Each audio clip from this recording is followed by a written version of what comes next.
नमस्कार दोस्तों, हमेशा सोचने वाले, चिंता करने वाले इस वीडियो को जरूर देखें। हम आपको प्रेरणात्मक सुविचार बताएंगे जो आपको चिंता दूर करने में आपकी मदद कर सकते हैं।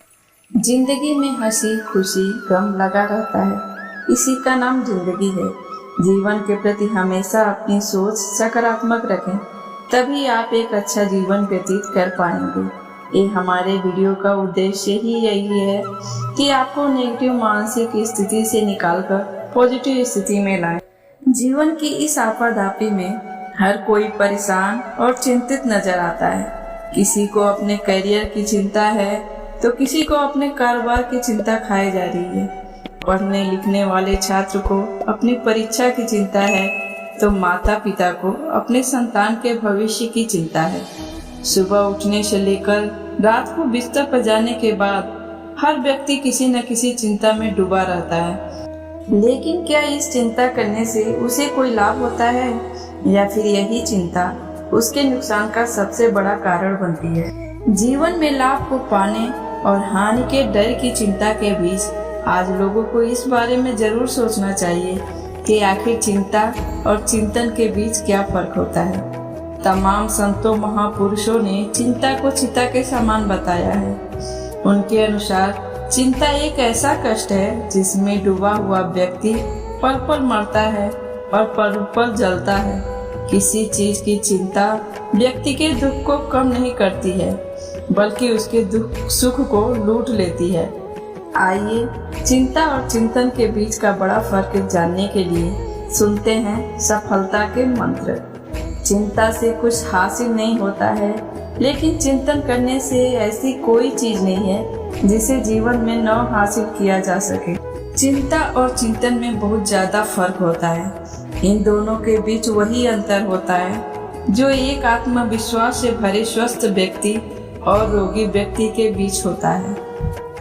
दोस्तों, जितना समय हम किसी काम को करने की चिंता में लगाते हैं, यदि हम उतना ही समय उस काम को करने में लगाएं, तो यकीन माने व्यक्ति के जीवन में चिंता जैसी कोई चीज नहीं रह जाएगी। व्यक्ति के जीवन में काम कभी भी अधिक नहीं होता है। ये तो चिंता है जो उसे अधिक से अधिक बनाती ही जाती है। चिंता बिल्कुल शहद की मधुमक्खी की तरह होती है, जिसे जितना हटाओगे वह उतना ही चिपटती चली जाएगी। व्यक्ति को कभी भी भविष्य की चिंता नहीं करनी चाहिए, क्योंकि उससे उसके जीवन में कोई कार्य सिद्ध नहीं होता है। यदि किसी को चिंता ही करनी है तो उसे अपने चरित्र की चिंता करनी चाहिए। जीवन जितना सादा रहेगा, तनाव उतना ही आधा रहेगा। इस दुनिया में कोई किसी का हमदर्द नहीं होता। लाश को शमशान में रखकर अपने ही पूछते हैं, अभी और कितना वक्त लगेगा।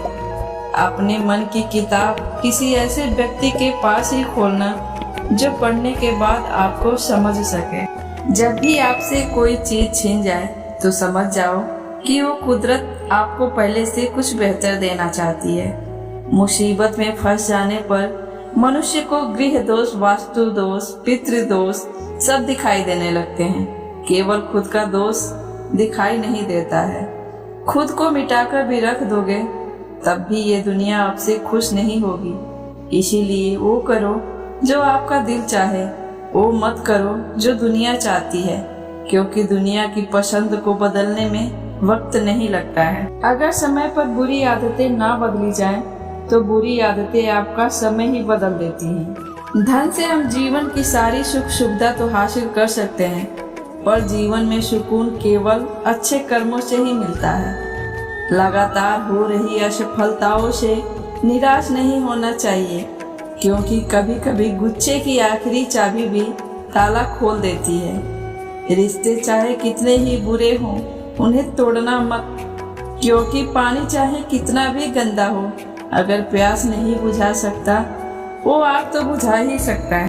ईश्वर से कुछ मांगने पर न मिले तो उससे नाराज ना होना, क्योंकि ईश्वर वह नहीं देता जो आपको अच्छा लगता है, बल्कि वह देता है जो आपके लिए अच्छा होता है। जिंदगी में एक ऐसे इंसान का होना बहुत जरूरी है जिसको दिल का हाल बताने के लिए लफ्जों की जरूरत नहीं पड़ती, शायद उसे ही परमात्मा कहते हैं। दोस्तों, हम कल की फिक्र करके आज में नहीं जीते। आज जीने के लिए आपको जो करना है कीजिए, कल की चिंता कल पर छोड़ दीजिए। इस कहानी को सुनिए और समझिए। एक राजा था जो अपनी प्रजा और दरबार के लोगों को बात बात में फांसी की सजा का हुक्म दिया करता था। इस कारण लोग काफी परेशान रहते थे और उस राजा के नाम से ही भयभीत रहा करते थे। लेकिन राजा की एक खूबी भी थी, वह यह कि मरने वाले की हर अंतिम ख्वाहिश को जरूर पूरा करता था। एक बार की बात है, उसके मंत्री से कुछ गलती हो गई। राजा ने उसे भी फांसी पर लटकाने का हुक्म दे दिया। मंत्री के घर वालों को जब यह बात पता चली तो उनके घर मातम छा गया। फांसी का दिन नजदीक आता गया।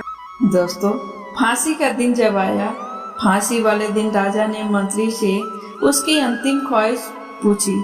तब मंत्री बोला, महाराज, 1 वर्ष के लिए आप अपना घोड़ा मुझे दे दीजिए। राजा बहुत गुस्सा हुआ। वह बोला, तुमको तो अभी फांसी पर लटकना है और तुम हो कि 1 वर्ष के लिए मेरा घोड़ा मांग गए हो। तब मंत्री बोला, मेरे पास एक ऐसी गुप्त कला है जिसके सहारे में घोड़े को उड़ने वाला घोड़ा बना सकता हूँ, लेकिन यदि मैं मर गया तो ये गुप्त कला भी मेरे साथ चली जाएगी। राजा ने सोचा, चलो 1 वर्ष की ही तो बात है, अगर मेरा घोड़ा सचमुच उड़ने लगा तो मुझे काफी प्रसिद्धि मिलेगी, लेकिन घोड़ा नहीं उड़ा तो 1 वर्ष बाद तुम्हारी यह सजा बरकरार रहेगी। जब मंत्री घर पहुंचा तो उसके परिजन उसे जिंदा देखकर बहुत खुश हुए। मंत्री की पत्नी ने पूछा, यह सब कैसे हुआ? पूरा घटनाक्रम जानने के बाद उसने सवाल किया कि लेकिन 1 वर्ष बाद क्या होगा? तो मंत्री बोला, 1 वर्ष किसने देखा है? हो सकता है राजा युद्ध में लड़ते हुए मारा जाए, हो सकता है घोड़ा ही मर जाए, हो सकता है राजा ही अपने राजपाट किसी अन्य राजा से हार जाए। इसलिए जो आज है उसे जियो। जीने की कला का सबसे बड़ा रहस्य यही है। दोस्तों, कमेंट के माध्यम से हमें जरूर बताएं कि आपको यह वीडियो कैसा लगा। आप सभी से निवेदन है कि अगर आपको हमारी वीडियो अच्छी लगे, उससे सही जानकारी मिले, तो अपने जीवन में आवश्यक बदलाव जरूर करें और अगर कुछ कमी है तो हमें कमेंट करके जरूर बताइए ताकि हम आवश्यक बदलाव कर सकें। आपका एक शेयर हमें आपके लिए नए वीडियो लाने के लिए प्रेरित करता है। ऐसी ही कहानी के लिए हमारे चैनल को सब्सक्राइब कर लीजिए, बेल आइकन प्रेस कर लीजिए ताकि जब भी हम वीडियो अपलोड करें आपको मिलती रहे। धन्यवाद।